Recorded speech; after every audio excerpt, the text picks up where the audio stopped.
शुक्लाम्बरधरं विष्णुं शशिवर्णं चतुर्भुजं प्रसन्नवदनं ध्यायेत् सर्वविघ्नोपशान्तये। पूज्यन्तं राम रामेति मधुरं मधुराक्षरम् आरुष्य कविताशाखां वन्दे वाल्मीकिकोकिलं। वाल्मीकिर्मुनिसिंहस्य कवितावनचारिणः शृण्वन् रामकथानादं को न याति परां गतिम्। अञ्जनानन्दनं वीरं जानकीशोकनाशनं कपीशमक्षहन्तारं वन्दे लङ्काभयङ्करम्। आञ्जनेयमतिपाटलालनं काञ्चनाद्रिकमनीयविग्रहं पारिजाततरुमूलवासिनं भावयामि पवमाननन्दनं।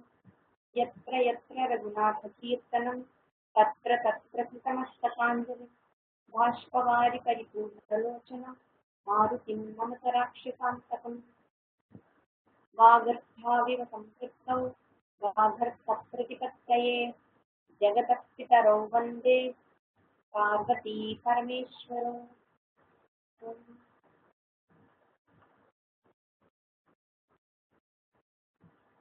ராமர் சீதைய தியாகம் பண்ணிட்டார்.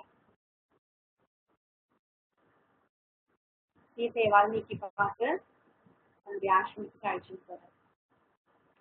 மீன்வேல் இங்க ராமர் என்ன பண்றார்? சீதையை தியாகம் செஞ்சப்புறம் ராமர் மறுபடியும் விவாகம் பண்ணிக்கல. அவர் பூமியை தன்னுடைய சாரமாக பாவிச்சு அவர் ராஜ்யம் பண்ணிட்டு இருக்கார். முன்னாடி ஒரு அசுரன், ஒரு ராட்சசன், லவன் அப்படின்னு ஒருத்தன் இருக்கான். இந்த லவணாசுரன் என்ன பண்றான்? அவன் மது அப்படிங்கிற அரக்கனுக்கும் கும்பீனசி அப்படிங்கிற ஒரு அரக்கிக்கும் பிறந்தவன். இந்த கும்பீனசிங்கிறவர் யாருன்னா ராவணனுடைய தூரத்து சொந்தம், தங்கை முறையா இருக்கு. இந்த கும்பினசி அண்ட் மதுவுக்கு பிறந்த இந்த பையன் லவன் ரொம்ப அக்கிரமம் பண்ணிட்டு இருந்தான். இந்த மது இருக்கானே அது இவனுடைய இந்த லவனுடைய அப்பா. அவர் சிவபெருமான் கிட்ட தபஸ் பண்ணி ஒரு சூலம் வாங்கிக்கிறார், சூலாயுதம். அந்த சூலாயுதத்துல என்ன வரல்? வெறும்ன சூலாயுதம் வாங்கிட்டா பரவாயில்லையே, பிரச்சனை இல்லை, எதை பிரிண்ட் போட்டு ஏதாவது பண்ணிடலாம். என்ன பண்றான்? தன்னை யாரெல்லாம் எதிர்க்கிறாங்களோ அவங்க எல்லாரும் சாம்பல் ஆகணும் அப்படிங்கிற மாதிரி ஒரு வரம் வாங்கிக்கிறான். அந்த வரனுக்கு எக்ஸ்டெண்டட் வாரண்டி வேற. தனக்கு மட்டும் அது இல்லாமல் தன் மகன் அதை உபயோகித்தாலும் எதிர்த்து வர்றவன் சாம்பல் ஆயிடணும். அதாவது இந்த சூலத்தை உபயோகிச்சு அவன் சண்டை போட்டானான அப்படின்னு ஒரு வரம் வாங்கிக்கிறான். சிவபெருமான ஆசை போயிடுச்சனாச்சு, யாரு வரம் கேட்டாலும் பிரம்மன்னு சொல்லணும் வரத்தை கொடுத்துருவா. அதனால வரம் கொடுத்துருக்காரு. இந்த வரம் கிடைச்சி அவன் ரொம்ப ஆட்டம் போடவும் ரிஷிகள்லாம் ராமர் கிட்ட வர இந்த மாதிரி ரொம்ப படுத்துறான் அப்படின்னு சொல்லி. ரிஷிகளுக்கு நல்ல தப்போபலம் இருக்கு. அவன் நினைச்சானா ராட்சசெல்லாம் சபிச்சு அவாளை நாசம் பண்ணிட முடியும். ஆனா தன்னுடைய தப்போபலத்தை பிறரை சபிக்கிறதுனா அதுக்கு நிறைய தப்போ மந்திர சக்தி எல்லாம் போயிடும். மந்திர சக்தி எல்லாம் தப்போ சக்தி எல்லாம் அழிஞ்சு போயிடும். இது நம்ம சபிக்கிறதுன்னா அவங்க சுலபம் இல்லை. அன்னெசரி அது ஏன் வேஸ்ட் பண்ணணும்? தபஸுடைய பலனை எல்லாம் நம்ம வீணாக்க கூடாது. ரட்சிக்கிறதுக்கு தான் யாரோ இருக்காளே, அவள்கிட்ட கை கேட்போம், அவ ரட்சிப்பா அப்படின்னு முடிஞ்ச வரைக்கும் சாபம் கொடுக்கறத நிறுத்தி வச்சுப்பா. வேற வழி இல்லைன்னா தான் சாபம் கொடுக்கறது. அவ போய் ராமர் கிட்ட கேட்கறது, இந்த மாதிரி என்ன காப்பாத்துங்கோ, இவன் ரொம்ப படுத்துறான் அப்படின்னு சொல்லி கேட்டோன்னே ராமர் சரின்னு வாக்கு கொடுக்குறாரு. அப்போ இவன் என்ன சொல்றா? ராவணன் சொல்றது அவ்வளவு சுலபமும் இல்லை. ஏன்னா அவனுக்கு ஒரு திருச்சூரை வச்சுருக்கான். அவன் அது வச்சுட்டு நம்ம சண்டை போட்டோம்னா அவனை யாராலையும் ஜெயிக்கவே முடியாது. அவனை ஜெயிக்கணும்னா அவன் கையில அது இல்லாத நேரமா பார்த்து அவன் கிட்ட சண்டை போடணும். அப்பதான் அவனை ஜெயிக்க முடியும். அது எங்களுக்கு தெரியும், அவன் எப்போ அந்த மாதிரி சுதாயுத்தம் இல்லாமல் இருப்பாங்க அப்படின்னு தெரியும். நாங்கெல்லாம் அவனுக்கு கைட் பண்றோம், நீ அவனை கொண்டு அப்படின்னு சொல்லி சொல்றாரு. ராமரும் ரிஷிகளுக்கு ப்ரொடெக்ஷன் கொடுக்கணும் இல்லையா, அதனால அவர் போகல. இந்த தடவை சண்டைக்கு அவர் போல அவர் சத்ருக்னன் அனுப்பி வைக்கிறார். சத்ருக்னன்னா சத்ருக்களை எரிப்பவர். சத்ருக்களை எரிப்பவர் அப்படின்னு பேர் வச்சு இது வரைக்கும் அவர் ஒரு சண்டைக்கும் போனதே கிடையாது. சத்ருக்னன் அந்த ஆப்பர்ச்சுனிட்டியே இருந்தது இல்லை. ஸோ மோஸ்ட் ஆஃப் த வார் சண்டை எல்லாம் ராமரும் லக்ஷ்மணனுமே போட்டு முடிச்சிட்டார். சத்ருக்னனுக்கு அந்த பேருக்கு ஏற்ற மாதிரி ஏதாவது பண்ணணுங்க, அதாவது அவர் சண்டை போட வேண்டிய அவசியமே இல்லையா, சத்ருக்கள் பார்த்தாலே எரிஞ்சுட்டு போகலாம், அந்த மாதிரியான ஒரு பேர் சத்ருக்னன். சத்ருக்னனுக்கு ஒரு ஆப்பர்ச்சுனிட்டி கொடுத்து அவனுடைய பெருமையை வெளியில வரணுங்கிறதுக்காக ராமர் அனுப்பினதாக நம்முடைய கவி சொல்றார். ராமர் சத்ருக்னனுக்கு ஆசீர்வாதம் பண்ணி அனுப்புறார். பயமில்லாம ரதத்துல ஏறி நல்ல புஷ்பங்கள் நிறைஞ்சு அந்த வனப்பிரதேசத்தை பார்த்துட்டே போறார். இந்த ரிஷிகளும் முன்னாடியே போறா. சத்ருகன் முன்னாடி போகும்போது ரிஷிகளும் அதுக்கு முன்னாடி, ஏன்னா இவருக்கு போக தெரியணும்ல, எங்க போறோம் எது போறோம் அவனுக்கு தெரியணும்னால ரிஷிகளும் போறா. என்னதான் ராமர் ஒரு பெரிய சேனையை சத்ருக்னன் கிட்ட கொடுத்து அனுப்பியிருந்தாலும் கூட சத்ருக்னன் ஒருத்தனே போறோம் எல்லாரையும் ஜெயிக்கிறதுக்கு. ஆனாலும் ஒரு கும்பலோட போகும்போது அதுக்கு ஒரு கெத்து இருக்குல்ல. எப்பவுமே ஒரு பிரின்ஸ், ஒரு இளவரசன்னா தனியா வருதுன்னா அது சோபை இல்லை. ஒரு பெரிய ஆர்மியோட போனோம்னா அதுல ஒரு பலம் உள்ளவனாக மற்றவங்களை பாக்குறோம். தனியா நிக்கிறவனுக்கு பலம் இருந்தாலும் கூட, ஆனாலும் பலமே இல்லாதவன் தனியா போனா கூட 10 பேரோட போனா பாக்குறவங்களுக்கும் இவ்வளோ பேரோட வரான் அப்படின்னு நினைப்பாங்க. ஆனா உண்மையாவே பலம் இருக்கிறவன் இன்னும் 10 பேரோட போனா எல்லாருக்கும் ஒரு பயம் இருக்கும். அந்த உதவியே இல்லாமல் சண்டை போடக்கூடிய சக்தி இருந்தாலும் கூட அந்த சேனையோட தான் அவர் போறார். முனிவர்கள் வழிகாட்டிலே போறா, இவரும் அந்த ரதத்துல போறார். போற வழியில சத்ருக்னன் வால்மீகியோட ஆசிரமத்துல தங்கும்படியான ஒரு சந்தர்ப்பம் ஏற்படுறது. இரவு நேரத்துல ராத்திரி ஆயிடுறது, அதுக்கு மேல பயணிக்க முடியாதுங்கிறதுனால அவருடைய ஆசிரமத்தில் தங்குறாரு. அந்த ஆசிரமத்துல போனோன்னே அவரு கூட்டாளி மொத்த விஷயங்கள்லாம் இருக்கா, எல்லாரும் போனோடனே அங்க இருக்கிற மான்கள்லாம் பாக்குறதுக்கான நின்று பாக்குறது, சாயந்தர வேலை யாரெல்லாம் வந்திருக்கான்னு அந்த மான் பாக்குறது. வால்மீகி முனிவர் எல்லாரையும் வரவேற்கிறார். எல்லாருக்கும் அதிதிக்கு என்ன பண்ணணும்னா, இவர் வேற அயோத்தியா இளவரசர் அதனால அவருக்கு நிறைய மரியாதையெல்லாம் பண்ண வேண்டிய ஒரு கடமை இருக்கு இந்த ரிஷி வால்மீகிக்கு. தன்னுடைய தபத்தினுடைய மம்மியால அவங்களுக்கு என்னென்ன வேணுமோ அதெல்லாம் அவர் ஏற்படுத்தி கொடுக்குறார். சாப்பாடு, வசதிகள் என்னென்ன வேணுமோ எதிர்த்து புதிய இவங்கெல்லாம் கழிப்பாரு அங்க தங்குறா. இவ தங்கி இருக்கிற அதே நைட்டு தான் சீதா டெலிவரிங் 2 குழந்தைய டெலிவர் பண்றாங்க. இன்னைக்கு நைட் தான் 2 குழந்தைகள் பிறக்கிறது. குழந்தைங்க பிறந்தது கேட்டு சந்தோஷம் சத்ருக்னனுக்கு ரொம்ப சந்தோஷமாயிடுச்சு. அவன் தெரியல அந்த சீதைக்கு தான் குழந்தை சொல்லுது, நம்மளோட அண்ணாவுக்கு தான் குழந்தை சொல்லிருக்கு, மண்ணிக்கு தான் குழந்தை சொல்லிருக்கு, எல்லாம் தெரியாது. ஆனா போய் பார்க்கல, சீதையெல்லாம் போய் பார்க்கல, குழந்தையும் பார்க்கல. அக்கார்டிங் டு வாட் இது நம்மளுடைய கவிஞரை பொறுத்த வரைக்கும் போய் பார்க்கல, காளிதாசரை பொறுத்த வரைக்கும். காலத்தால முனிவர்கிட்ட கிளம்புறோம் அப்படின்னு சொல்லி கிளம்பி போறாரு. போயிட்டு லவன் இருக்கிற இடத்துக்கு போறாங்க. அந்த இடத்துல மதுபக்னம் அப்படின்னு ஒரு இடம். அந்த இடத்துக்கு போகும்போது அந்த காட்டுல பிராணிகளுடைய குவியல், டெட் பாடிஸ், பிராணிகள்லாம் உயிரோடு இல்லை, ஒரே பிணம் நிறைய குளிர்ந்து கிடக்கு.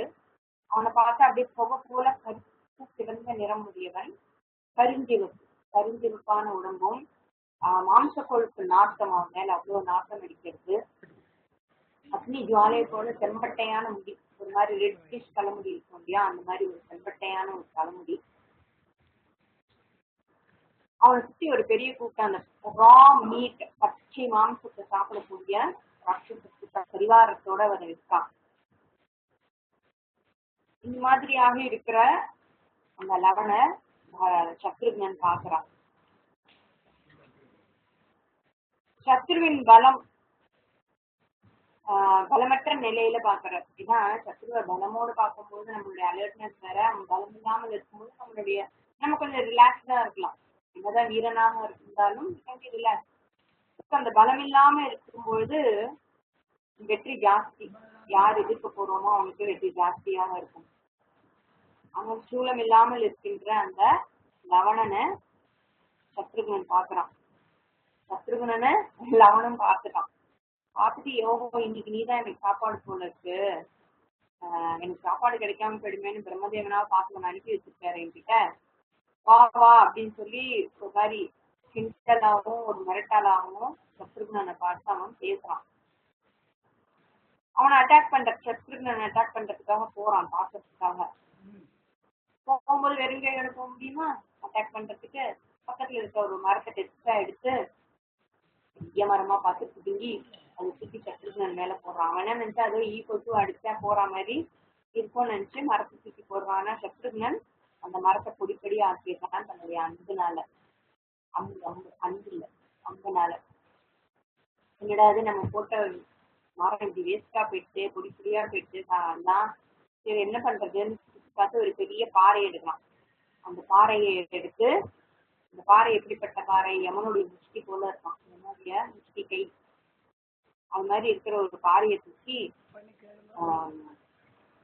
சத்ருகுணன் மேல தூக்கி போடுறான். சத்ருகுணன் இந்திராஸ்திரத்தை உபயோகிச்சு அந்த பாறையும் அடிச்சு பொடிப்படியா சதுரி போயிடுறான்.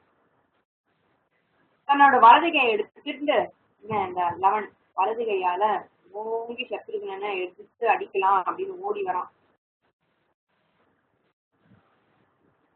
அவனை பார்த்த ஒரு பெரிய மலை, பர்வதம் போன்ற மலையை போல இருக்க உடம்பு அவ்வளோ பெருசா இருக்கான். அவன் ஓடி வர மாதிரி இருக்கான்.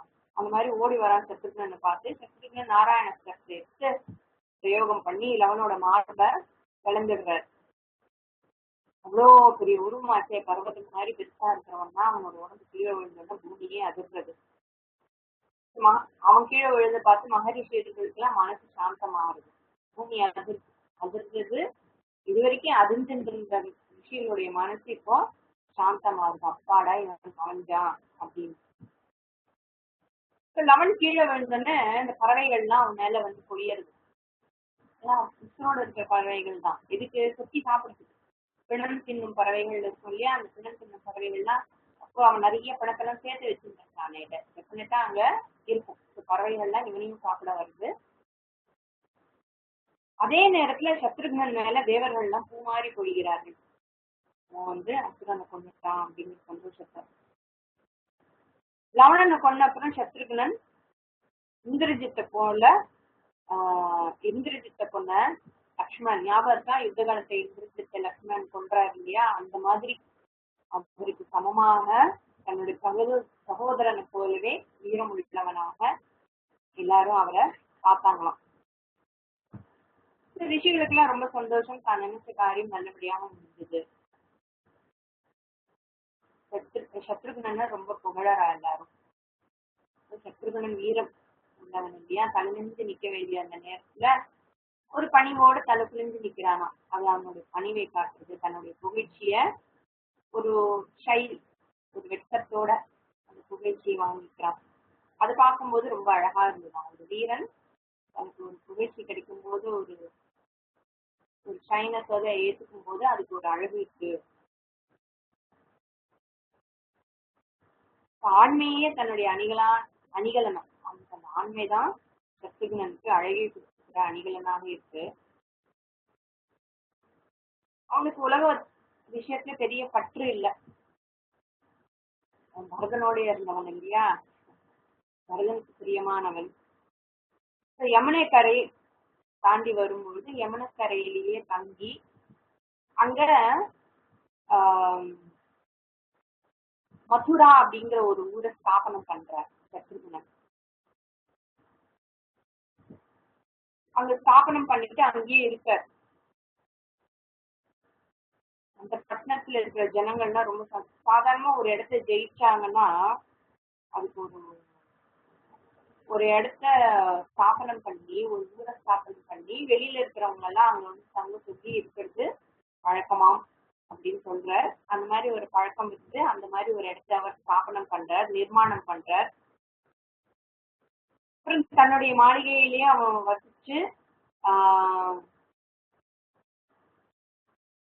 இந்த யமுனை வந்து கருத்த நிறம் இல்லையா, யமுனாங்கிறது பிளாக் கலர் ரிவர். சக்கரவாக பறவைகளுடன் கூடிய இந்த யமுனை நதியெல்லாம் பார்த்து அழகா ரசிச்சுட்டு இருக்கார்.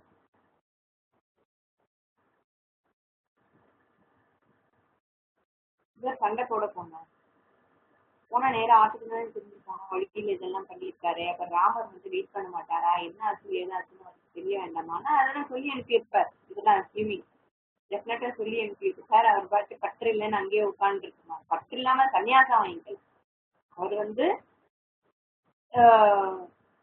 ஒரு சாப்பிட ஒரு ராஜா ஒரு கத்திரியனுக்கு என்ன ஒரு பெருசா ஒரு பற்றுன்னு இல்லாமல் தன்னுடைய கடமையை மட்டும் செய்து கொண்டிருக்கிறவனாக அவர் இருக்கிறார்.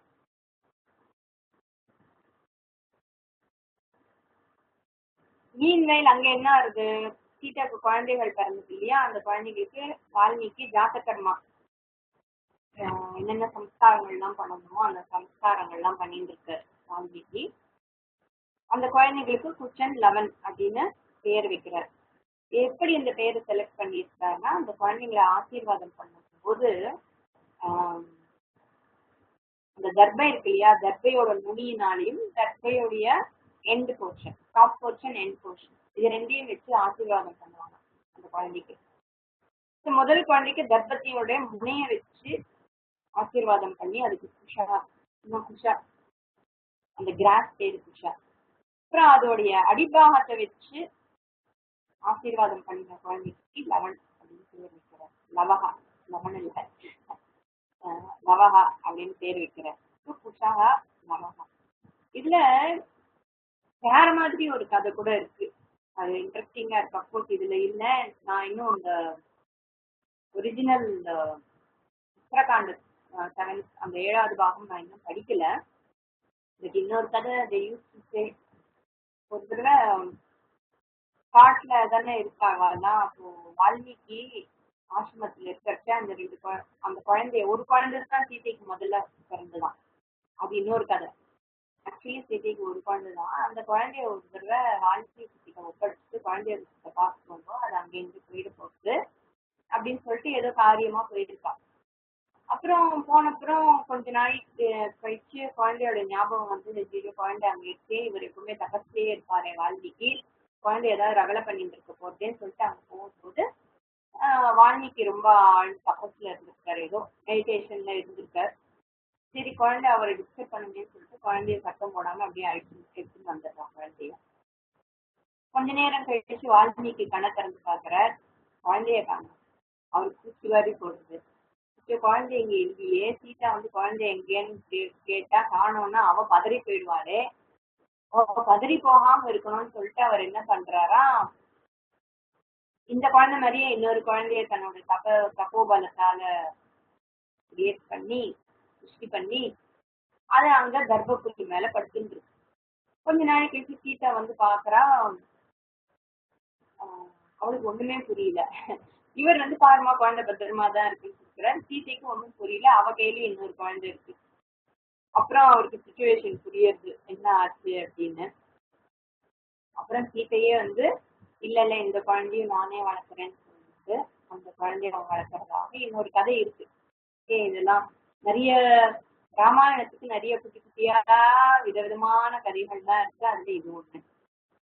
இப்படியாக நவ ரெண்டு குழந்தைகள் சீதைக்கும் ராமனுக்கும் குழந்தைங்களுக்கு எல்லா சம்ஸ்காரமும் பண்ணி கட்டியான வயசு வரும்போது உபநயன சம்ஸ்காரமும் பண்ணி குழந்தைகளுக்கு வேதம் எல்லாம் சொல்லி கொடுக்குறாரு. வேதம் சொல்லி கொடுத்துட்டு ராமாயணமும் இவர் எழுதிட்டு இருக்காருல, ஏற்கனவே அவருக்கு நாரதர் சொல்லியாரு. நாரதருக்கும் வால்மீகிக்கும் ஏற்கனவே ஒரு கான்வர்சேஷன் ஆகி இந்த மாதிரி ராமர்னு ஒரு அவதாரத்துக்கு முன்னாடியே நாரதர் ராமாவதாரத்தை பத்தி ராமனை பத்தி சீதையை பத்தி சொல்றார் வால்மீகி. அதை வச்சு அவர் ராமாயணம் எழுதுறார். அந்த ராமாயணத்தை இந்த குழந்தைங்களுக்கு சொல்லி கொடுக்குறாரு. அந்த ரெண்டு ராஜகுமாரர்களும் ராமச்சரித்திரத்தை அம்மா கிட்ட அம்மா முன்னாடி பாடி பாடி காட்டுறது. ஆஹ் அது மாதிரி பாடி காட்டிட்டு சீதைக்கு அவனுடைய வருத்தம் எல்லாம் குழந்தைகள் பாடுறதை கேட்டு அவனுக்கு அந்த வருத்தம் எல்லாம் வருத்தம் இல்ல, வேதனை. இந்த வேதனையெல்லாம் அவன் மனசு விட்டு கொஞ்சம் குறையுது. மீன்மேல் ராமருக்கு லக்ஷ்மண பரத, ராமருக்கு 2 குழந்தையாச்சா, லக்ஷ்மண பரத சத்ருகனுக்கும் ஆளுக்கு 2 குழந்தைகள் இருக்கா. பரதனுடைய மனைவி மாண்டவி, லக்ஷ்மணனுடைய மனைவி ஊர்மிளா, சத்ருகனுடைய மனைவி கீர்த்தி. இவர்களுக்கும் ஆளுக்கு 2 குழந்தைகள். சத்ருகனன் தன்னுடைய புதல்வர்களான யாரு, சத்ருபாதி, ஒரு குழந்தைக்கு பேர், ஒரு பையனுக்கு பேரு சத்ருபாதின்னு வைக்கிறார் சத்ருகனன். இன்னொரு பையனுக்கு பேரு பாபு. சத்ருகனுக்கு 2 மகன்கள். ராமனோட இருக்கணும் அப்படின்னு விரும்பின சத்ருகனன் என்ன பண்றான், அப்புறம் மதுராவை இந்த 2 குழந்தைகள் கிட்ட ஒப்படைச்சிட்டு மறுபடியும் இங்க அயோத்திக்கு வந்துடுறார். ராமர் கிட்ட வந்துட்டு சொல்லணுமோ, நான் வால்மீகி ஆசிரமத்துக்கு போனேன், சீத்தையை பார்த்தேன், குழந்தை பிறந்தது எல்லாம் சொன்னேன். தன்னை ஆனா திரும்பி வரும்போது வால்மீகி ஆசிரமத்தை தாண்டி வர, ஆனா வால்மீகி ஆசிரமத்துக்கு போகல. அதுக்கு என்ன காரணம்னா, வால்மீகி ஆசிரமத்துக்கு போனால் வால்மீகிக்கு தன்னுடைய தவ பலனை மறுபடியும் யூஸ் பண்ணி இவர் புகுட்டாரம் எல்லாம் பண்ணணுமே, அவருடைய தவம் எல்லாம் வேஸ்டா போயிடுமே, நம்மளால எடுத்து நான் அவருடைய தவம் பலமெல்லாம் வேஸ்ட் ஆகணும்னு சொல்லிட்டு அவர் அப்படியே சொல்லாமலே நேரா வந்திருக்காராம். ஆசிரமத்துக்கு தாண்டி அயோத்திக்கு வந்தார். அயோத்தியா ஜனங்களுக்கு எல்லாம் ஒரே சந்தோஷம். சத்ருகனன் திரும்பி வரா, அவங்க அசுரனை வேற ராட்சசனை வேற கொண்டுட்டு வந்துட்டாருன்னு எல்லாரும் பெருமையோட ரொம்ப மரியாதையோட சத்ருகனன் எல்லாரும் வரவேற்கிறாங்க. நல்ல அலங்காரம் பண்ண பண்ணி நகர வீதிகள் தான்.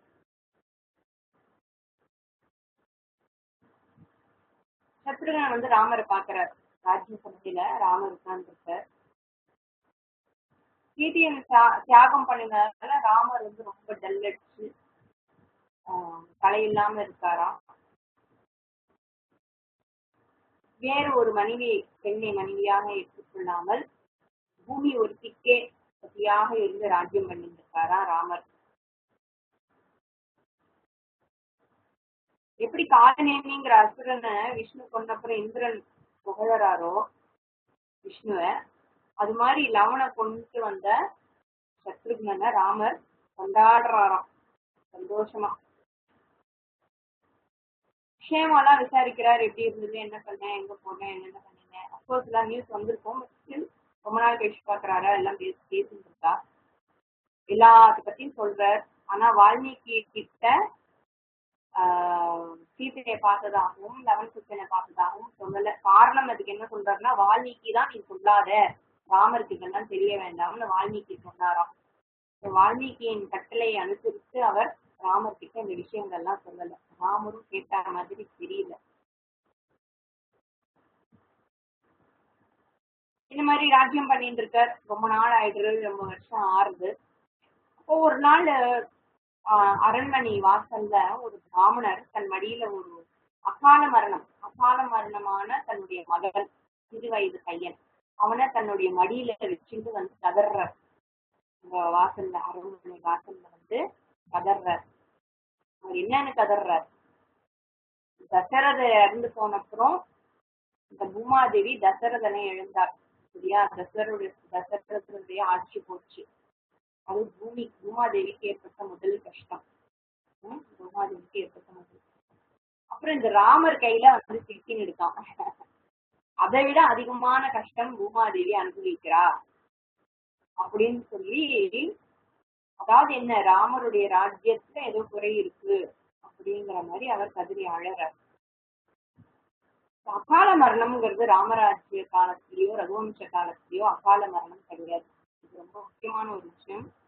வால்மீகி ராமாயணம் பார்த்தோம்னா அகால மரணம் கிடையாது, வாயில துர்நாற்றம் கிடையாது, இந்த மாதிரிலாம் நிறைய விஷயங்கள், சின்ன சின்ன விஷயங்கள்லாம் போட்டிருப்பா. அதெல்லாம் கேட்கறதுக்கே தமாஷா இருக்கும் அதெல்லாம். ஆனா அது எவ்வளவு முக்கியமான விஷயம். இந்த காலத்துல சாதாரணமா அகால மரணங்கள்லாம் எவ்வளவு நடக்குது. அங்கஹீனம் கிடையாது, இதுல வந்து அகால மரணம்ங்கிறது ரொம்ப ஒரு ஷாக்கிங் நியூஸ்.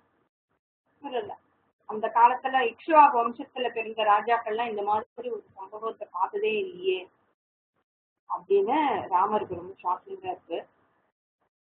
அவருக்கு ரொம்ப சங்கடமா போகுது. நம்மளுடைய ஜனங்களை நம்ம ரட்சிக்கலையோ, ரட்சிக்கிறதுனா வீடு வீடா போய் ரட்சிக்கணும்னு இல்லை.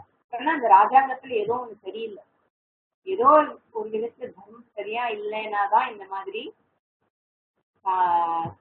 மாதிரி ஒரு இவெண்ட்ஸ் எல்லாம் நடக்கும், பாரிய கஷ்டங்கள்லாம் வரும் ஜனங்களுக்குங்கிறது அவருக்கு புரியாது. அவருக்கே அந்த பிராமணர்கிட்ட நீங்க கொஞ்ச நாள் பொறுத்துருந்தோம், நான் அது வரேன் அப்படின்னு சொல்லிட்டு அவருக்கு ஆறுதல் சொல்லிட்டு நான் இந்த குழந்தைய மீட் தரேன் அப்படிங்கிற ஒரு எண்ணத்தோட அந்த யமனையே நான் ஜெயிச்சுட்டு வரேன் அப்படின்னு சொல்லி கிளம்பி போறார். புஷ்ப மாசத்துல கிளம்பி போறார். அவர் கிளம்பி போறச்சு ஒரு அசரீரி கேட்கறது ராமருக்கு. என்ன சொல்றது அந்த அசரீரி? ஏ ராமா, உன்னோட பிரஜைகள்ல ஒரு பிரஜைகளுக்கு நடுவுல ஏதோ ஒரு அதர்மமான ஒரு காரியம் நடந்துருக்கு, அதை அடக்கினா உன்னோட எண்ணம் கை கூடும். நீ அம்மன் கிட்ட கூட போய் சண்டை போடணும், ஏதோ ஒரு தவறான செயல் நடக்கிறது, அந்த செயலை நீ தடுத்தால் போறோம் அப்படின்னு சொல்லி அந்த அசரீரி சொல்றது. ராமர் அந்த அசரீரிய நம்புறார்.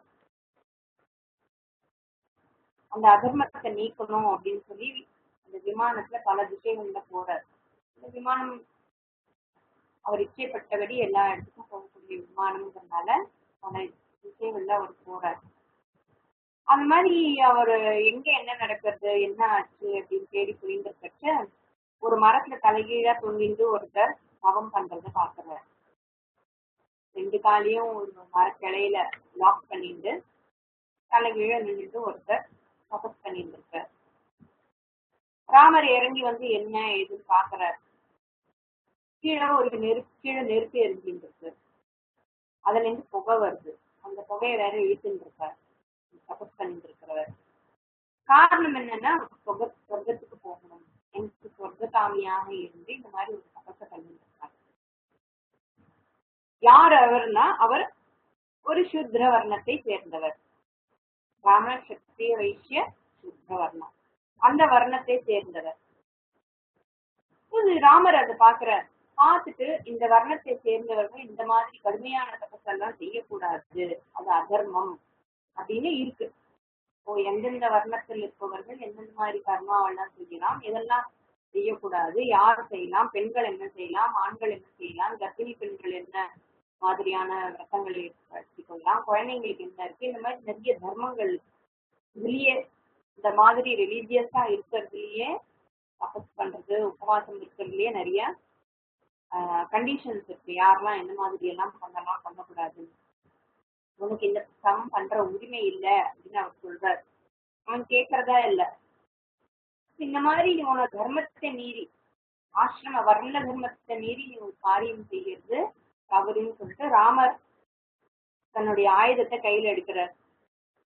அந்த கீழே எரியிற அந்த நெருப்பு இருக்கு இல்லையா, அந்த நெருப்பு பட்டதால அந்த தபஸ் பண்ணிட்டு இருக்கிறவருடைய தாடி எல்லாம் தீஞ்சு போயிருக்கு.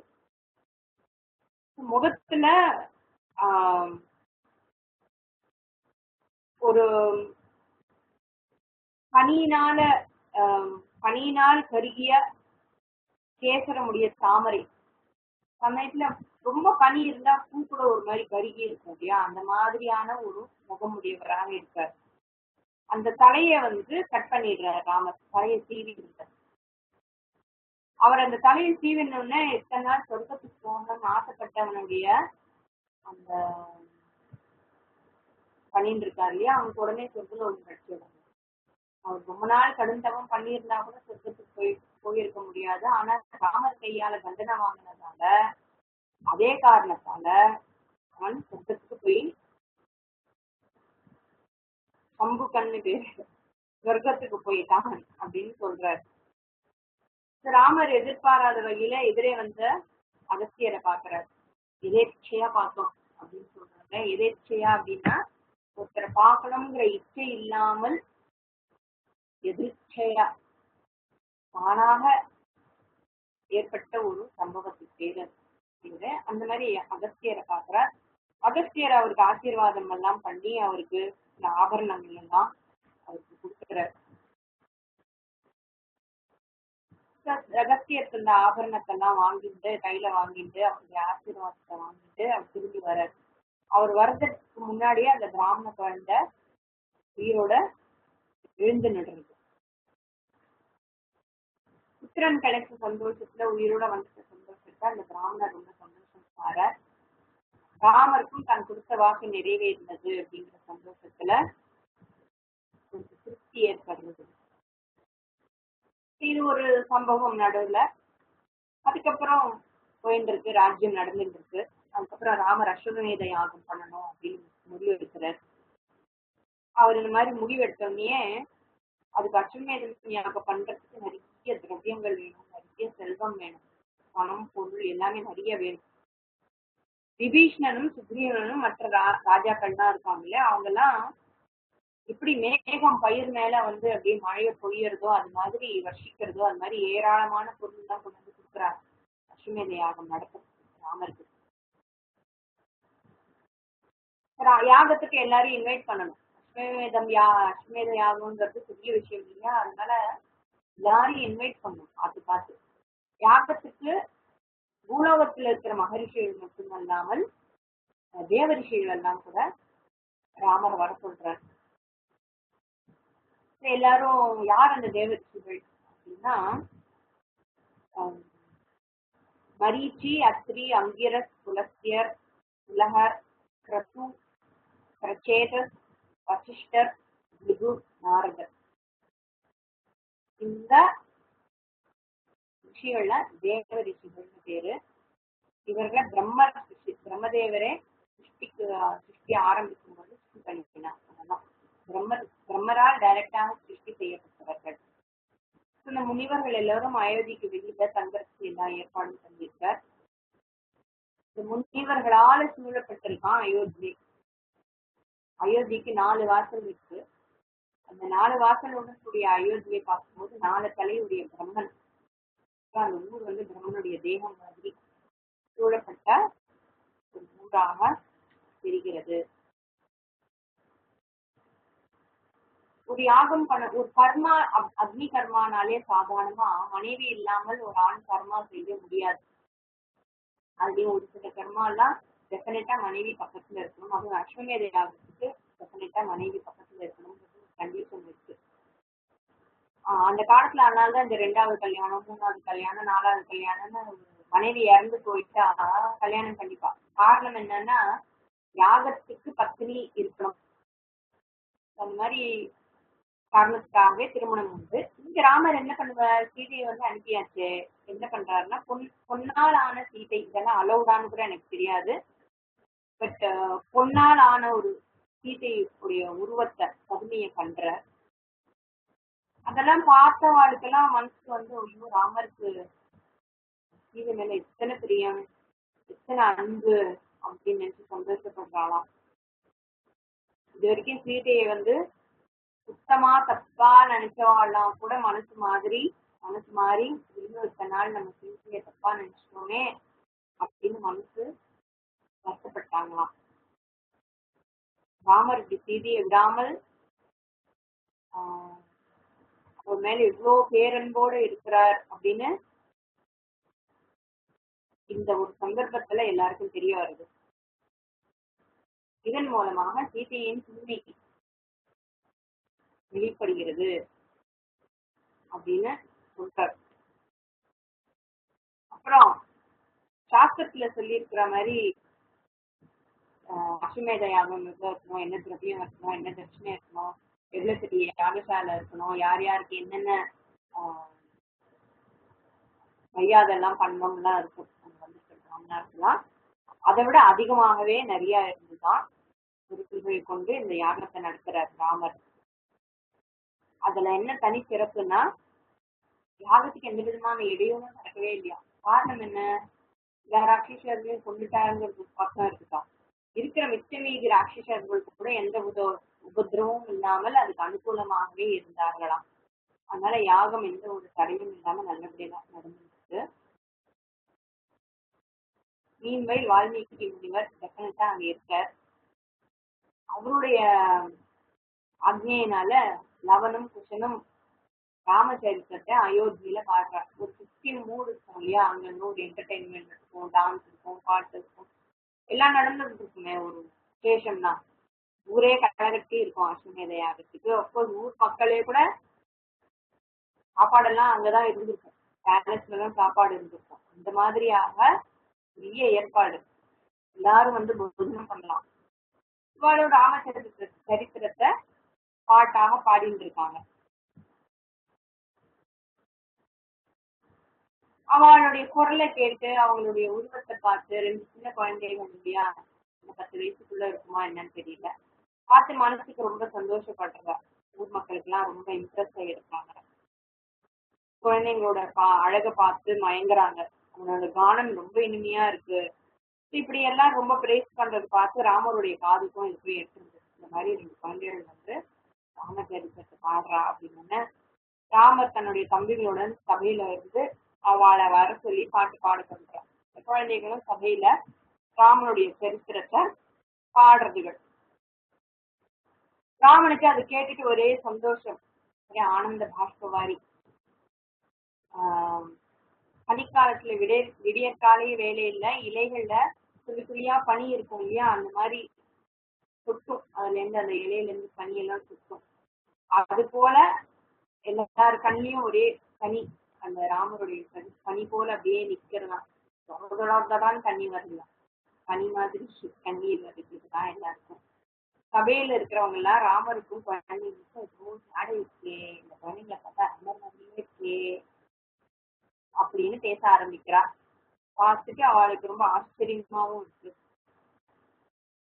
பாட்டை கேட்டு சந்தோஷப்பட்ட ராமர் லவனுக்கும் குஷனுக்கும் பொற்காட்சி கொடுக்குறாரு. ஆனா அந்த குழந்தைகள் எனக்கு இது வேண்டாம், இது எனக்கு ஆசை இல்லை அப்படின்னு சொல்லி அதை ஏத்துக்க மாட்டோம் அப்படின்னு சொல்லியிருக்காரு. ராமர் கொடுத்த பரிசை வேண்டாம்னு சொல்லிட்டு ஜனங்கள்லாம் வேங்கப்பா அவனா எல்லாம் வந்து கொடுத்துருந்தா வாங்கிப்பா, இந்த குழந்தை பாத்தீங்கன்னா இதுலயுமே ஒரு ஆசை இல்லாமல் பற்று இல்லாமலும் இருக்கே. பற்று இல்லைன்னா அது சன்னியாசப்பற்று இல்லைன்னு இல்லை, அது கலைஞ்சிட்டு போறதுன்னு இல்லைன்னு சொல்லுவாங்க இல்லையா, அந்த மாதிரி அந்த மெச்சூரிட்டி இருக்கு அப்படின்னு அர்த்தம். அந்த மெச்சூரிட்டி யாராவது ஏதாவது கொடுத்தா டக்குன்னு வாங்கிப்பாங்க. இது தேவையில்லை, நாங்கள் இதுக்காக பண்ணல, நாங்க பாடுறதுலயே சந்தோஷமா இருக்கு, நாங்க பாடணும்னு எங்க குருநாதர் சொன்னார், நாங்க பாடிட்டு இருக்கோம், ஆனந்தமா என்ஜாய் பண்ணிட்டு இருக்கோம், இதெல்லாம் டூயிங் ஃபார் மணி. அண்ட் யாராவது கொடுத்தாலும் கையை நீட்டாமல் வாங்கிக்கிறது ஒரு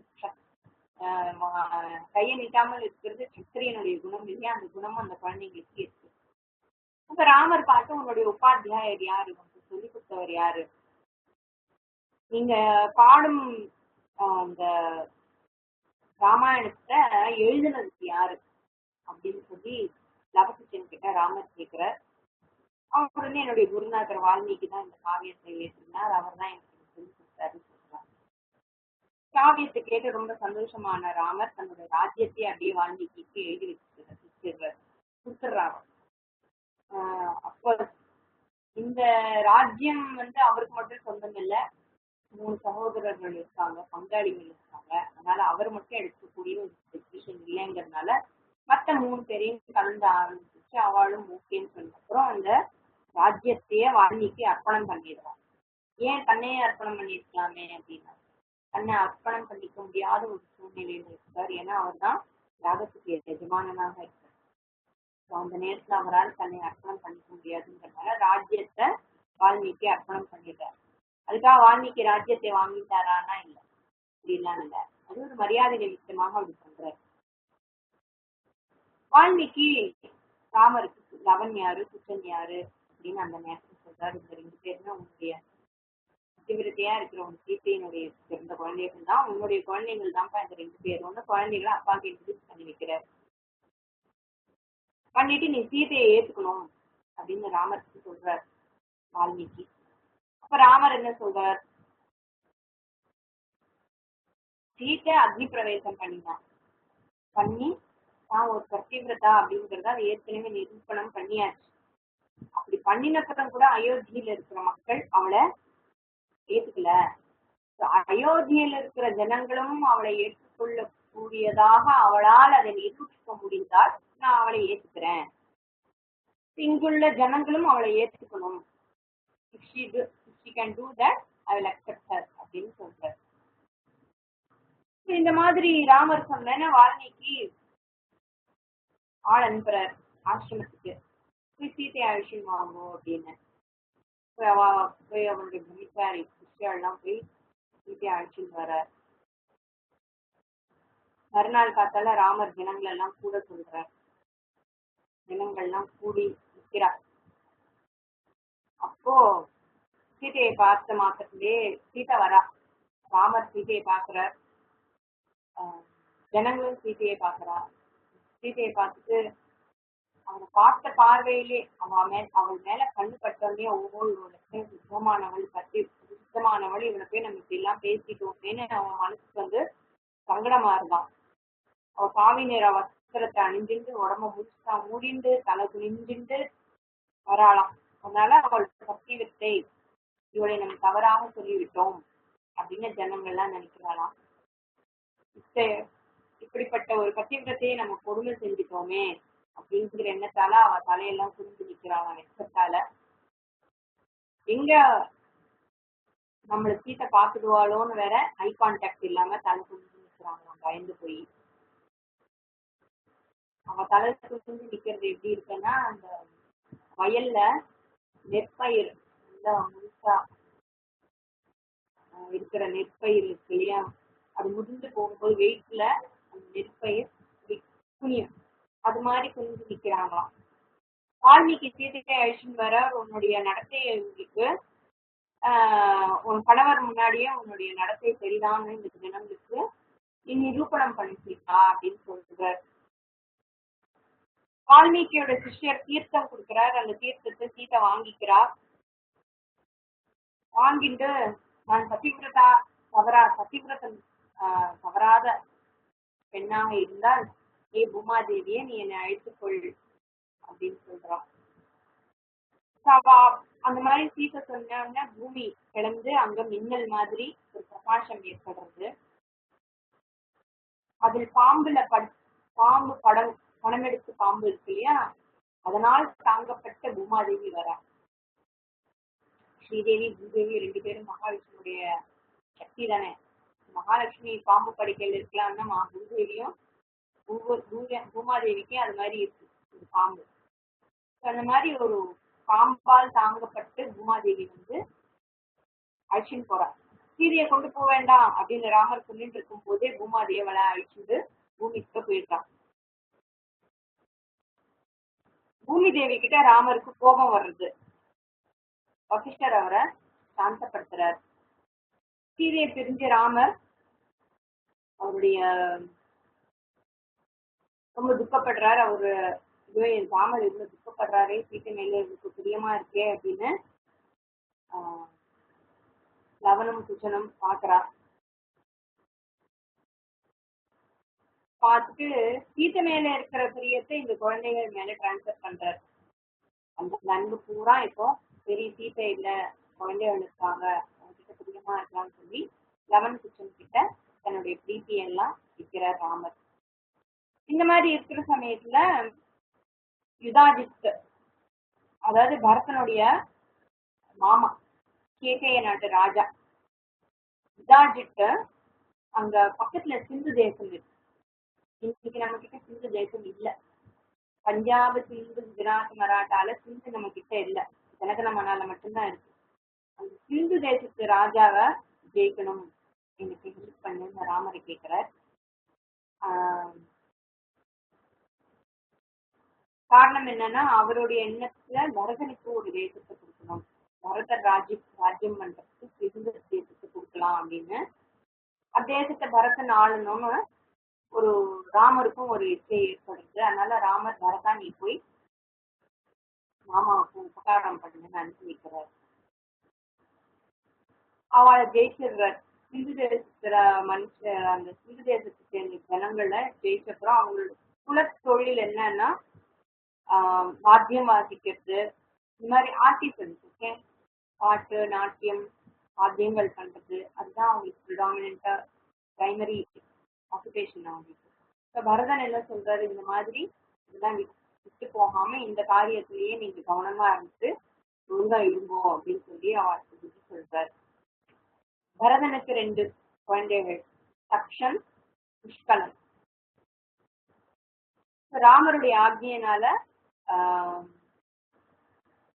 லக்ஷ்மணன் என்ன பண்றான், பரதன் தன்னுடைய குமாரர்களை தக்ஷசீலா, இந்த தக்ஷன் தான் தக்ஷசீலாங்கிற ஊரை உருவாக்கினதாக கதை இருக்கு. தக்ஷசீலாவிலும் புஷ்கராவதியிலும் ராஜாவாக 2 பேர் ஆளுக்கு ஒரு ராஜ்யம் பரதன் கொடுத்து அவளை ராஜா ஆக்குறார். ராமருடைய ஆக்ஞையினால லக்ஷ்மணன் என்ன பண்ற, தன்னுடைய குமாரர்களையும் யார் அவங்க, அங்கதன், சந்திரகேது 2 மகன்கள், காராபதம் அப்படிங்கிற ஒரு தேசத்துல அவங்க 2 பேருமே ராஜா ஆக்கிடுறார். இப்படியாக ஒவ்வொரு குழந்தைகளுக்கும் ஒவ்வொரு இடமாக கொடுத்து எல்லாரையும் ராஜா ஆக்கியாச்சு. மீன்வைல் கௌசல்யா, மைகேயி, சுமித்ரா 3 பேருக்கும் வயசாயிருக்கும் இல்லையா, 3 பேரும் காலமாயிடுறாங்க.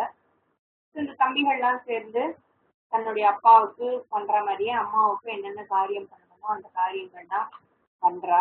தர்ப்பணம் மாசம் பண்ணணுமே, அப்புறம் வருஷம் பண்ணணுமே, அதெல்லாம் அந்த காரியங்கள்லாம் நல்லா பண்ணிட்டு வரா.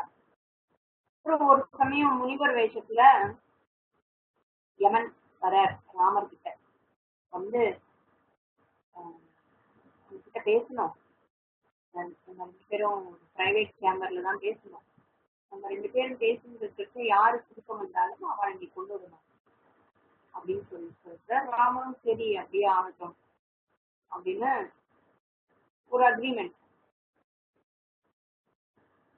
பிரம்மதேவர் சொல்றார், யமதர்மன் சொல்றான், பிரம்மதேவர்கிட்ட இருந்து ஒரு மெசேஜ் எடுத்துன்னு வந்திருக்கேன், அவருடைய ஆజ్ఞைப்படி அனுசரிச்சு நீங்க இப்போதே பூலோகத்திற்கு சொர்க்கத்துக்கு போகணும், அதுதான் என்னுடைய மெசேஜ் அப்படின்னு சொல்றார் யமதர்மராஜன்.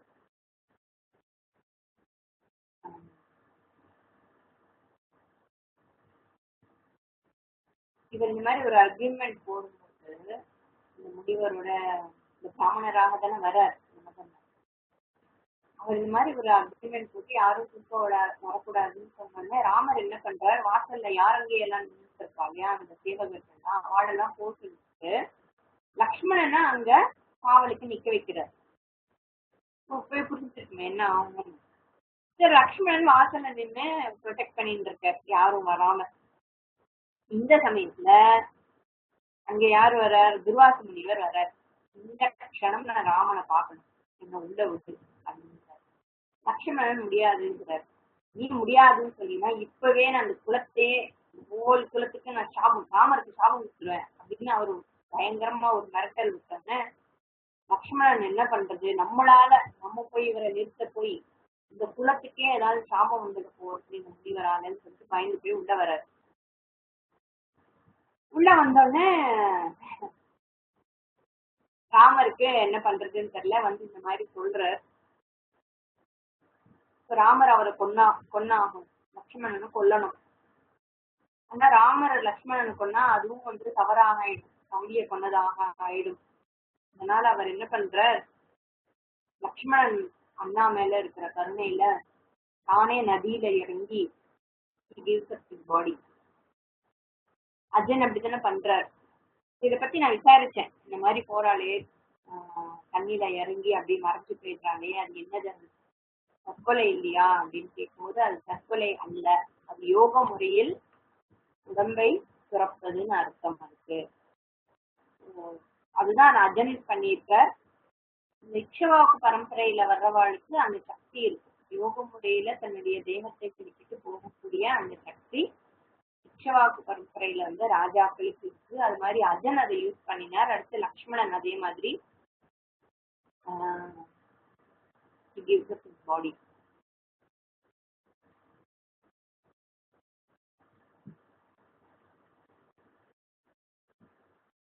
சரையு நதியில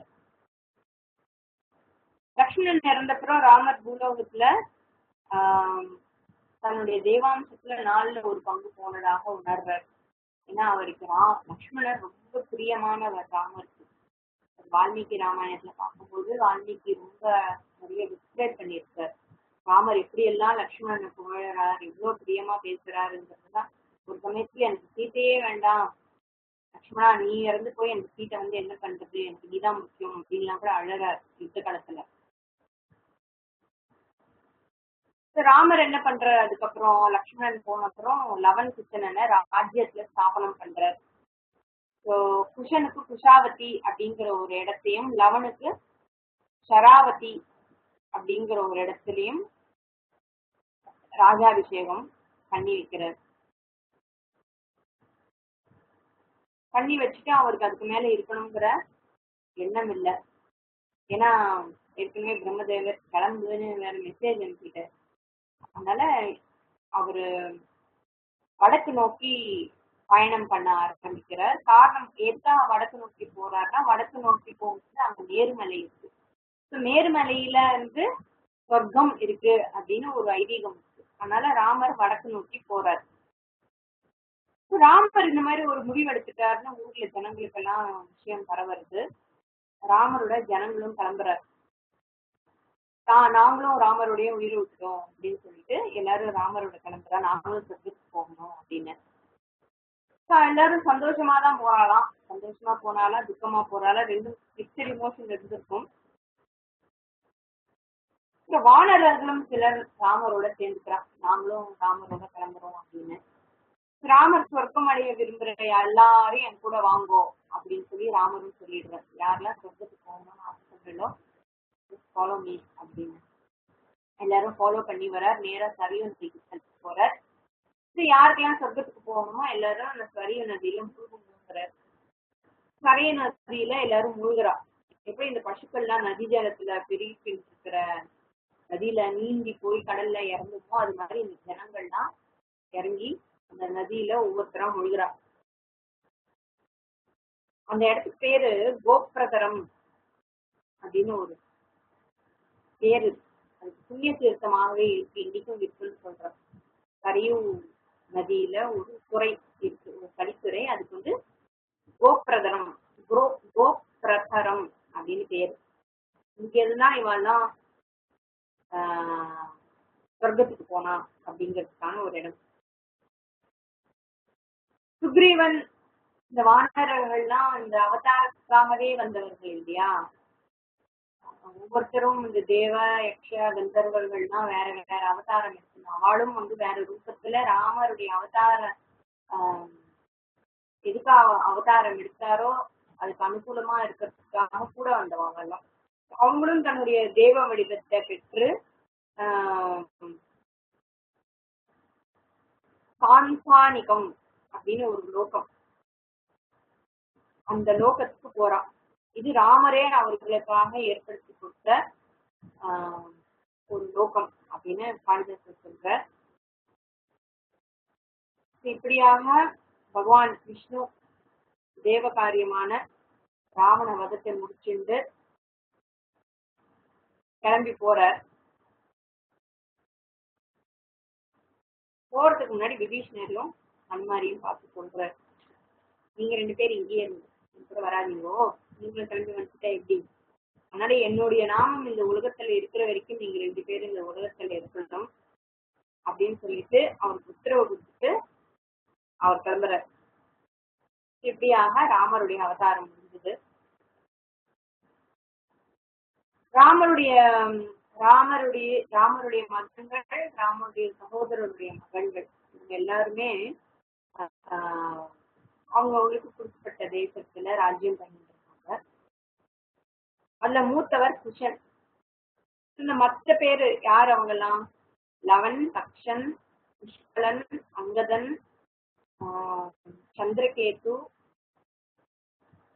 சத்ருகாதி, சுபாகு. இந்த 7 பேரும் குஷன் தன்னுடைய அண்ணா இல்லையா, அந்த அண்ணா கிட்ட ரொம்ப பிரியமாகவும் மரியாதையாகவும் இருக்காங்க. அவருக்கு இந்த ராஜ்யத்துல எதெல்லாம் தெரிஞ்சதோ அந்த மாதிரி கிஃப்ட்ஸ் எல்லாம் கொடுத்து ரொம்ப பிரியமாக இருக்காங்க. ஏன்னா ஒரு குடும்பத்துல இருக்கிற சகோதரர்கள் என்னைக்குமே ஒருத்தர் பிரியமாக இருக்கணும் அப்படிங்கிற அந்த வேல்யூவுடன் கூடியது ரகுகுலத்துக்கு ரொம்ப விசேஷம். அந்த பண்பை விட்டு கொடுக்காம அவங்க எல்லாரும் ஒன்னா இருக்காங்க. இது 16வது சர்க்கத்துக்கு நம்ம வந்துட்டோம். இந்த ரகுகுமார்களான குஷன் ஆகியோர் அவ எப்படிதான் ராஜ்யம் பண்றா, அணை கட்டுறா, நிறைய டேம் எல்லாம் கட்டுறா, நீர்வளம் நிறைய பெருக்கிறா, உழவு தொழில நல்லா விருத்தி பண்றா, காட்டுல இருக்கிற யானைகள் எல்லாம் பிடித்து அதை பழக்கி சேனைகள் எல்லாம் தயார் பண்ணிக்கிறா, இன்னும் நல்ல பயனுள்ள பல முயற்சிகள் எல்லாம் பண்ணி ஜனங்களுக்கு நல்ல சுபிக்ஷத்தை ஏற்படுத்தக்கூடிய எத்தனை திட்டங்கள்லாம் இருக்கும் அந்த திட்டங்கள்லாம் வகுத்து ஜனங்களையும் நல்லா சந்தோஷமா வச்சிருந்திருக்கா.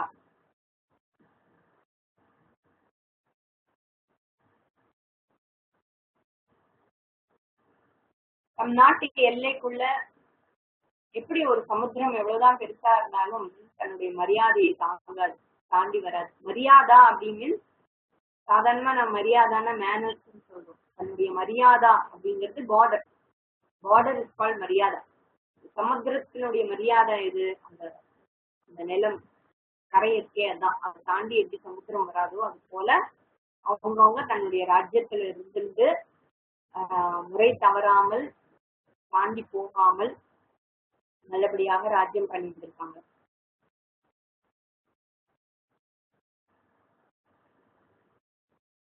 இந்த மொத்தம் 8 பேர் இல்லையா, இந்த 8 பேருக்கும் கல்யாணம் ஆகி அவருக்கு 8 குழந்தைகள் பிறந்து அந்த குழந்தைங்களுக்கு திருப்தியாகி இப்படியாக அந்த வம்சம் பலவிதமாக பிரிஞ்சு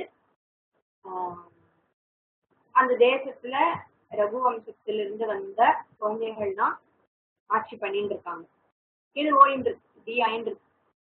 சுமார் ஆயின்றிருக்கும் போது ஒரு நாள்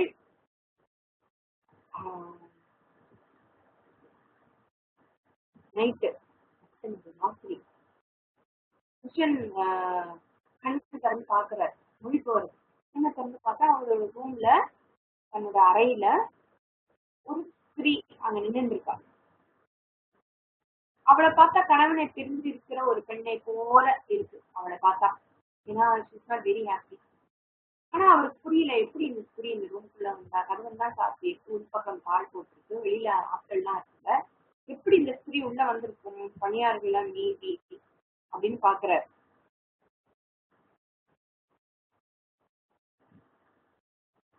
இப்போ அப்புறம் அந்த பெண் குஷனை பார்த்து பேசுறா. சரி, குஷன் நம்மள நோட்டீஸ் பண்ணிட்டார் அப்படின்னு அவளுக்கு தெரிஞ்சுன்னா அந்த ஸ்திரீ அவரை பார்த்து அவர் எதிரில வந்து நின்று குஷன் எதிரில் நின்று ஜெயா அப்படின்னு சொல்லி கை தூக்கி நிக்கிறான். தாழ்பால் போட்ட இந்த ரூம்குள்ள கதவை திறக்கப்படாமல் இருக்கும் பொழுது உள்ள புகுந்த அந்த ஸ்திரீயை கண்டு ஆச்சரியமா இருக்கு குஷனுக்கு. இப்போ படுத்துட்டு இருக்காரு, இன்னும் முழுசா எழுந்து தரையில எல்லாம் நிக்கல, படுத்துட்டு இருக்கிறவங்க அப்படியே கைய படுக்கையில நின்று அவளை பாக்குறார். கொஞ்சம் எழுந்து நின்று அவளை பார்த்து, நீ யாரு, கதவு மூடி இருக்கும் போதே நீ எப்படி உள்ள வந்த, இந்த மாதிரி யோகிகள் தான் உள்ள வர முடியும், ஆனா உன்னை பார்த்தா யோக சக்தியில இருக்கிற மாதிரி தெரியல, உன்னோட தோட்டத்தை பார்க்கும்போது நீ ஏதோ துக்கத்துல இருக்கிற மாதிரி இருக்கு, நீ யாரு, தேவஸ்திரியா, யாருடைய மனைவி, நீ இங்க வந்ததுக்கான காரணம் என்ன?